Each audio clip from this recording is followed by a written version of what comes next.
WBSLST অর্থাৎ school সার্ভিসের আরেকটি গুরুত্বপূর্ণ আপডেট, সেটি হলো ২টি সাবজেক্টে কিন্তু নাম্বার বাড়তে চলেছে, অর্থাৎ অলরেডি নাম্বার কিন্তু প্রকাশ করে দেওয়া হয়েছে।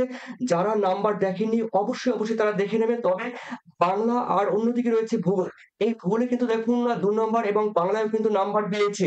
যারা চেক এখনো করেননি অবশ্যই চেক করে নেবেন। তার কারণ দেখুন, বিশেষ করে ভূগোলের ক্ষেত্রে রয়েছে আর বাংলা তো আছে, কিন্তু না প্রকাশ করা হয়েছে পর্ষদের ওয়েবসাইটে। দেখতেই পাচ্ছেন সেখানে কিন্তু একটি মেমো নাম্বার দেওয়া আছে।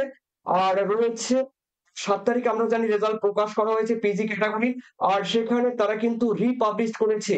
ঠিক আছে? ২ টি সাবজেক্টের ক্ষেত্রে বেঙ্গলির ক্ষেত্রে মাস্টার দেখুন মাস্টার সিরিজ কোয়েশ্চেন নাম্বার রয়েছে ১২ আর কারেক্ট আনসার ইস বি। ঠিক আছে? আপনারা অবশ্যই যাদের বাংলা সাবজেক্ট আছে তারা মিলিয়ে নেবেন।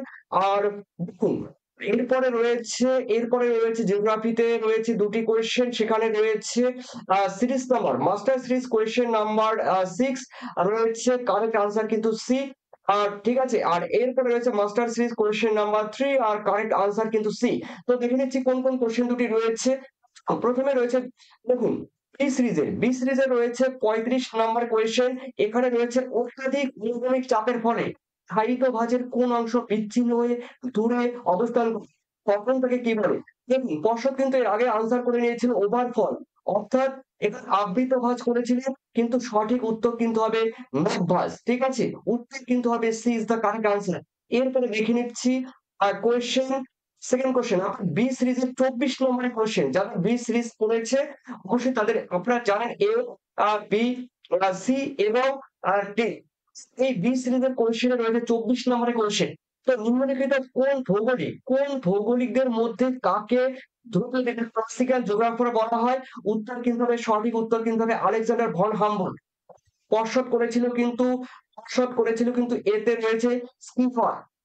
স্কিফার করেছিল। এটি কিন্তু রং আনসার, কিন্তু উত্তর কিন্তু হবে আলেকজান্ডার ভন হামবুর্গ। তো এই দুটি কোশ্চেন কিন্তু ২ নম্বর আনসার কিন্তু আপনারা সবাই পেয়ে যাবেন যারা করেছেন। পর্ষদ নতুন করে কিন্তু রিপাবলিশ করেছে এই কোশ্চেন ভূগোলের ক্ষেত্রে। আর রয়েছে যাদের ধরুন রয়েছে যারা ৪৮ পেয়েছেন তাদের কিন্তু ২ নাম্বার বেড়ে যারা ওই দুটি কোশ্চেন যারা করেছেন সঠিক উত্তর তাদের কিন্তু ৫০ হয়ে যাবে। অন্যদিকে রয়েছে ৫০ নম্বর কোশ্চেনের শহর বা নগরীর প্রতি গৃহে বসবাসকারী ব্যক্তির সংখ্যাকে বলা হয় কি? সঠিক উত্তর কিন্তু হবে গৃহ ঘনত্ব। ঠিক আছে? গৃহ ঘনত্ব, সেখানে কিন্তু পর্ষদ এই কোশ্চেনটি ভুল করেছিল। সকলকে কিন্তু নাম্বার দিয়েছে। সকলকে কিন্তু নাম্বার দিয়েছে। এই কোশ্চেনে কিন্তু সকলকে নাম্বার দিলে কিন্তু হবে না। অলরেডি কেস কিন্তু পড়ে যাবে বা কোনো প্রবলেম ক্রিয়েট হয়। তো সঠিক উত্তর কিন্তু হবে গৃহ ঘনত্ব। ওগুলো ছিল গুরুত্বপূর্ণ একটি আপডেট। আর অবশ্যই এরপরে আমি টোটাল আজকে আপনাদের রাত্রে টোটাল সাবজেক্টের উপরে বিভিন্ন সাবজেক্টের উপর রিসার্চ করে বিভিন্ন চিন্তা-ভাবনা করে বিভিন্ন শিক্ষকদের বা বিভিন্ন কমেন্টের মাধ্যমে জেনে নেব কাট অফ মার্ক কত নামতে চলেছে এবার। হ্যাঁ, স্কুল সার্ভিস এক্সামের ক্ষেত্রে কাট অফ কত নামতে চলেছে সেটা আমরা কম বেশি সবাই জানি। তথাপি আমাদের কিন্তু আপনারা জুড়ে থাকবেন এই চ্যানেলটির সঙ্গে। নতুন আপডেট অবশ্যই দেব। আর আপনাদের মূল্যবান কমেন্ট সেকশনে ধন্যবাদ সবাইকে। স্টপ